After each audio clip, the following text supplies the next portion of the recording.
Wala nang maraming paligoy-ligoy pa, diretso sa punto na. Maiksi lang ang komentaryo, pero diretso sa punto. Maraming kuro-kuro, may tiwali, may totoo. Dito, sa puntong diretso tayo. Punto, diretso. Okay, ito mga kabunyog. Ang problema, kahit sa mga survey, sinasabi lumalamang si Sara. Yun ang sabi, lumalamang si Sara. Pero sa totoo lang mga kabunyog, mga kababayan, mahirap ding umasa diyan sa survey. Katulad nung pagtitipon nung Sunday, sabi ni Baste, "Huwag kayong mag-alala. Sigurado tayo mananalo tayo sa 2028. Tingnan niyo ang survey." Yung survey, siyempre ang pinagmamalaki nila na si Sara, lumalamang daw sa survey. Kaya lang, ang problema kasi, ang problema diyan sa survey, tama yung nag-conduct ng survey, yung WR numero ba? Okay, lamang po si Sara sa survey. Pero ano ang naobserbahan ng WR numero?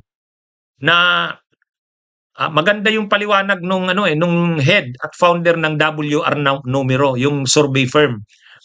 Ang paliwanag niya ganito, ano pa rin, lead pa rin si Sara, nasa taas pa rin. Pero ito yung kapansin-pansin.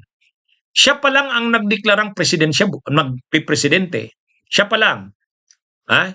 So ibig sabihin, kung nagdeklara ka ng ikaw yung tatakbong presidente sa 2028, dapat ikaw yung pinakamataas.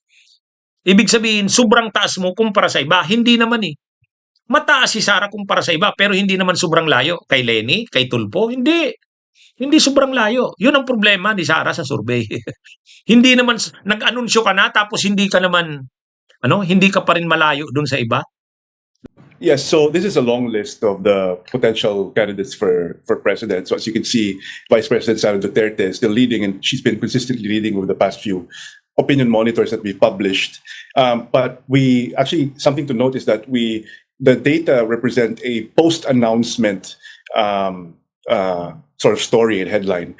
And we were expecting that she was going to surge into a higher position, but that's something that we don't see. Despite the fact that previously you also had a similar list of 12 names for president. But she's stable at 35%. And the second, as you said, is Raffy Tulfo at 18%. So there's a sizable gap between Raffy Tulfo and Sara Duterte. And you also have Leni Robredo, who, if you push the logic and you apply the margin of error, could actually be considered as statistically tied with Raffy Tulfo in second place. That's something that we saw in our previous release in December or November. But yeah, so these are the three names at the top of the list who have also garnered a double-digit result. So Sara Duterte, Raffy Tulfo, and Leni Robredo. Pangalawa, dapat nung nag-anunsyo ka, tumaas yung survey rating mo. Yan yung medyo napansin nitong mga survey analyst.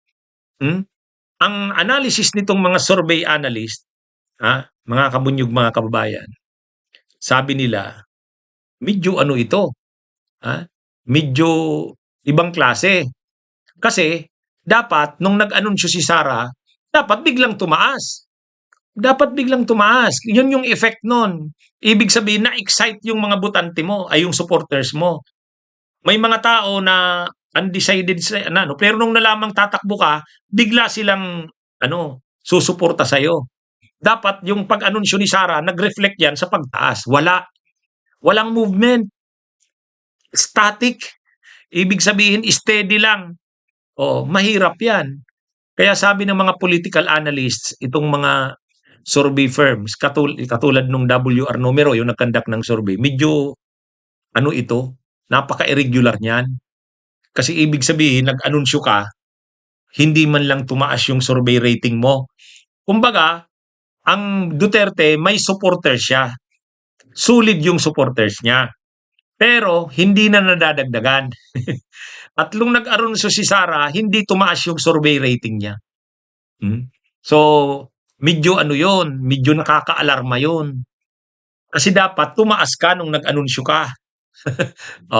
Paano pa pag nag-anunsyo na sila Lenny?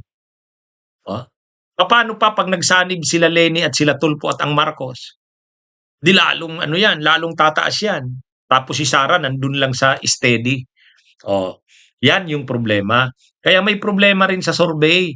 Kahit sabihin pang mataas pa rin si Sara sa survey, ayon sa mga survey analyst, ano to, cause for alarm. Yun. Medyo wag magkampante at medyo mabahala si Sara dyan. Kasi hindi tumaas yung survey rating mo after mong mag-announce. Ibig sabihin, walang excitement. Ang na-excite lang, yung supporters mo. Ay dati na yon, nag-reflect na yon sa survey. Yung survey rating mo, yan na yung supporters mo. Oh, dapat nung nag-announce ka, may mga undecided na pumunta sa'yo. Ha? Oh, yan yung mga kabunyog. Tama naman tama. Sa tingin ko may point yung ganung analysis. At saka ito pa, si Binay noon, bago nag-eleksyon ng 2016, ang taas-taas sa survey, mas mataas pa kaysa kay Sara nito ngayon. Yang survey rating ni Sara, wala yan kay Binay noon. Wala yan. Kaya, kung si Binay, na napakataas noon, nang lumabas yung mga anomalya niya, unti-unting na siya, kumbaga, yung mga naniniwala sa kanya, yung gusto sa kanya, unti-unti, na-erode yun ang term. Na-erode yung kanyang supporters base. Yung mga pro-Binay, na-erode. Kaya nung nagsimula yung eleksyon, kampanya nung 2016, wala na. Hanggang sa nung natapos nung eleksyon, si Duterte, 15 million, 15 o 16 million? 16 million pala. Tapos si Marojas, 9 million. 9 million din si Grace po. 5 million na lang si Binay. Bakit? Naapektuhan nung mga lumabas na mga investigasyon sa anomalya niya. Apektado talaga. Kumbaga, nasira siya doon. Ganyan din ang mangyari kay Sara. Dito sa impeachment na ito, huhubaran si Sara dito. Kahit pa sabihin nating maligtasan niya itong impeachment, mababa ang survey rating niyan. Pag bumaba ang survey rating, mag-aanunsyo sila Lenny, taas yun, pababa naman si Sara, wala na yan. Kaya dapat itong mga supporters ng Duterte, kasi pag nagsasalita sila, parang sigurado na, destined daw ang term pa nila tinadhana daw. sabi ni Sal Panelo, tinadhana daw ng parang Diyos ang nagtakda na mananalo na maging presidente si Sara. Intindi naman ng mga paniwala nitong mga DDS na to. Yan yung Kaya pagdating diyan sa survey kay Sara, medyo may problema diyan. May problema. Ang una, nung nag-anunsyo siya, hindi naman tumaas. Steady lang. Pangalawa, si Binay, ang experience ni Binay, napakataas ng survey bago yung eleksyon. Pero nung na-expose yung kanyang mga korupsyon, nag-erode yung kanyang malakas na showing sa survey.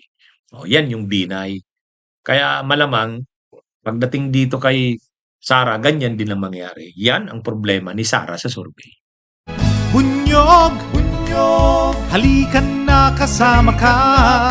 Bunyog, kapag buklod ay may pag-asa. Luzon, Visayas, Mindanao, isa ang pananaw. Sa bagong Pilipinas ang bunyog isisigaw. Bunyog, bunyog, bunyog.